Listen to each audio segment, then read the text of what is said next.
কি একটা দেশে বসবাস করি আমরা। মানুষের জীবনের ন্যূনতম দাম নেই এখানে।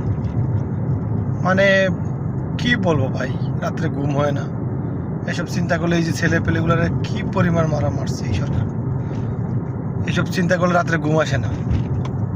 কষ্ট লাগে যে না, আমরাও তো একসময় ছাত্র ছিলাম, যদি আমরা আমাদের সময়টা ওইরকম হইতো তাহলে হয়তো আমরা আজকে হয়তো আমরা মারা যেতাম এই সরকারের কারণে।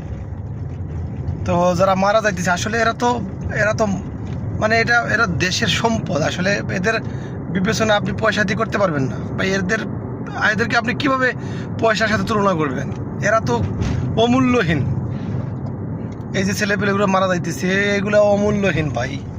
এরা একসময় বড় বড় ডাক্তার, ইঞ্জিনিয়ার, বড় বড় পদে চাকরি করবে, বাংলাদেশের জন্য সুনাম নিয়ে আসবে। এদের কীভাবে গুলি করে মারতেছে!